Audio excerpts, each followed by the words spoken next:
Bombou na net, se bombou na net, a gente passa aqui na telinha do Madeirada Brasil. O absurdo realmente está perdendo a modéstia. Michele Bolsonaro dizer que Lula não defende as mulheres?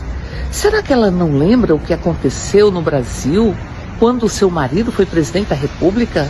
Bolsonaro disse que não empregaria mulheres com o mesmo salário, porque mulheres engravidam. E disse que a sua filha é fruto de uma fraquejada. Bolsonaro sancionou a lei que obrigava as mulheres, durante a pandemia, grávidas, voltarem a trabalhar. Aliás, ele vetou a lei da dignidade menstrual. Não colocou recursos para as políticas para as mulheres. E ali destruiu o Ministério das Mulheres, que Lula recriou. E nós, o governo Lula, está construindo inúmeras casas da mulher brasileira. Está colocando recursos para 270 patrulhas Maria da Penha. Tem feito um trabalho que assegura que 8% da contratação será de mulheres. E o emprego das mulheres cresceu muito mais que o emprego dos homens durante o governo Lula. Aliás, é do governo Lula.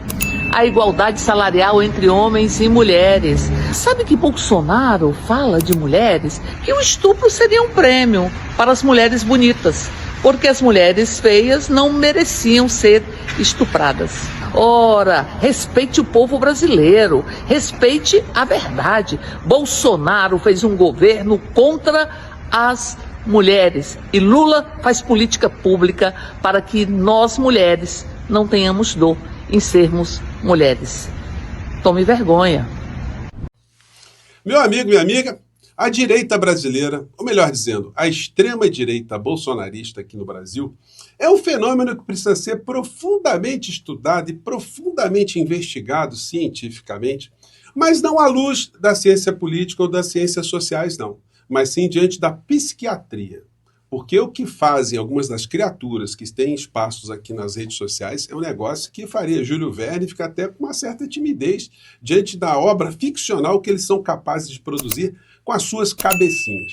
Por exemplo, essa criatura aqui, que é um direitista muito conhecido pelo volume de desinformações e de toxicidades que ele produz, ele veio com essa aqui hoje. Ele capturou lá um podcast nos Estados Unidos e publicou um vídeo com o seguinte texto.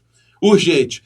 Ex-funcionário do governo americano faz denúncia chocante sobre Estados Unidos e STF contra Bolsonaro. Puxa vida, fiquei curioso. Estados Unidos e STF contra Bolsonaro? O que seria? Aí, para fundamentar a ficção dele, ele veio com essa aqui. Vamos lá. Interferência da CIA nas eleições brasileiras. Isso aqui é um escândalo gigantesco. Vou deixar você assistir, vou sair da tela e presta atenção nisso aqui. Aí ele coloca o vídeo aqui de uma figura, Mike Pence, que é fundador de uma instituição de extrema-direita nos Estados Unidos, a pretexto de lutar pela liberdade, né, de opinião contra qualquer tipo de censura. Então você já consegue imaginar aí a independência da criatura. E ele estava sendo entrevistado num podcast de uma outra criatura de extrema-direita nos Estados Unidos, todos alinhados com a figura de Donald Trump. E aí surge essa situação aqui. Esse cidadão, segundo o vídeo que está sendo mostrado aqui, ele afirma que a CIA veio no Brasil logo depois das eleições de Bolsonaro de 2018 para entender por que ele tinha ganho as eleições aqui com tantas redes sociais e como se poderia fazer para barrar a figura, para evitar que ele conseguisse uma reeleição. Olha só, hein? E aí a ideia é essa, mas tem uma contradição aqui que eles não conseguem explicar, né? Vamos a ela aqui, vamos lá. Whether it's the US, with Trump, Bolsonaro in Brazil, and again, the whole suite of EU countries that we just talked about. And they descended on Brazil just 2 weeks after Bolsonaro was elected in 2018.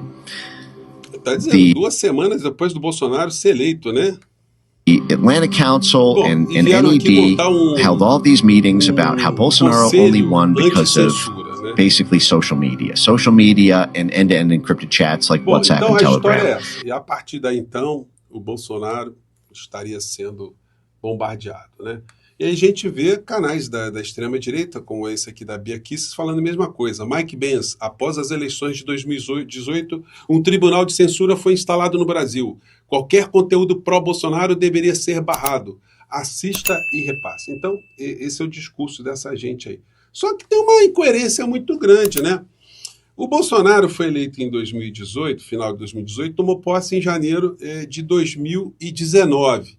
Em 2019, estava completando 2 anos que o presidente dos Estados Unidos era Donald Trump, conforme essa foto aqui que a gente está vendo no dia 20 de janeiro de 2017. Portanto, essa gente do bolsonarismo, eles estão dizendo que, sob a tutela de Trump, a CIA veio ao Brasil para estruturar uma situação para evitar que Bolsonaro fosse reeleito. O governo de Trump, então. Então, como Trump agora foi reeleito nos Estados Unidos, então nós podemos esperar com muita atenção que a figura do Bolsonaro finalmente vá para a cadeia. Porque se Trump estando no poder, naquele momento, ele ajudou que o Bolsonaro não tivesse sido reeleito, agora então, uma ajudinha do presidente norte-americano pode encarcerar essa figura aí por muitos e muitos anos, né? Bom, se essa teoria conspiratória ela estiver certa, azar das criaturas que estão acreditando nisso. Boa viagem, boa papuda e boa Comé e Bangu 8. Eu fico por aqui até o nosso próximo encontro. Tchau! A Câmara dos Deputados gastou mais de R$100 mil com viagem de bolsonaristas para evento da direita na Europa. A Jussara Soares tem os detalhes dessa apuração. Jussara, é um gasto e tanto, né?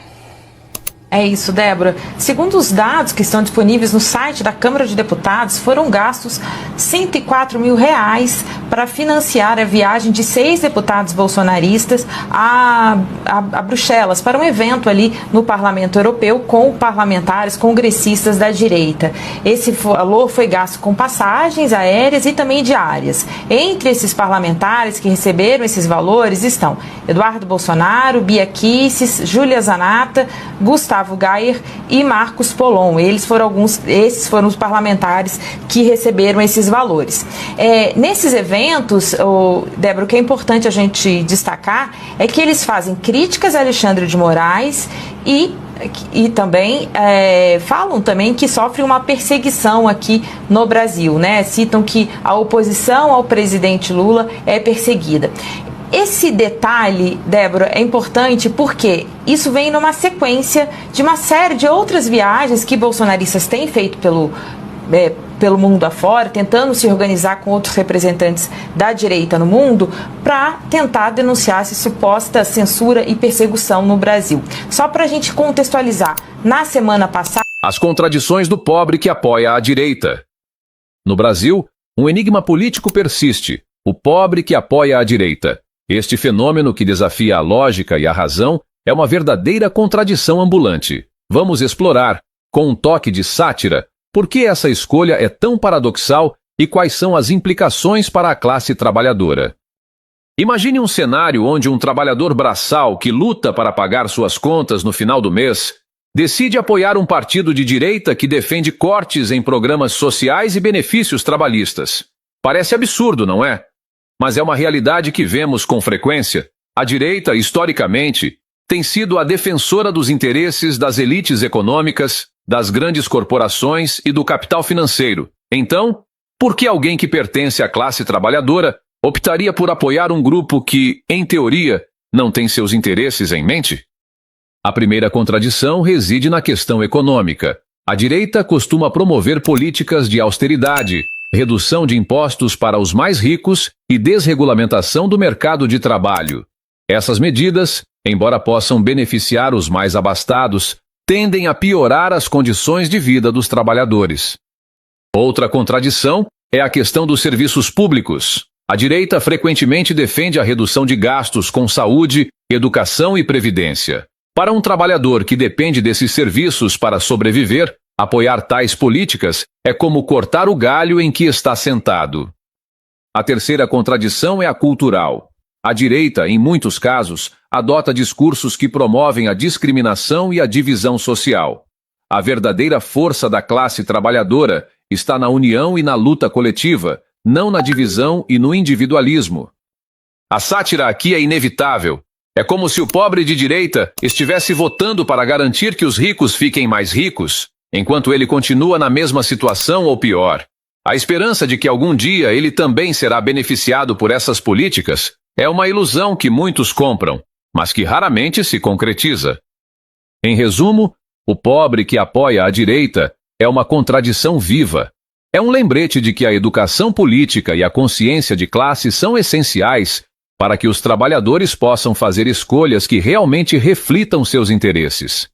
A verdadeira mudança só virá quando a classe trabalhadora entender que seu poder está na união e na luta por seus direitos. Chegou até aqui e não é inscrito ainda? Se inscreva no nosso canal, compartilhe esse vídeo, deixe seu like e vamos para mais vídeos.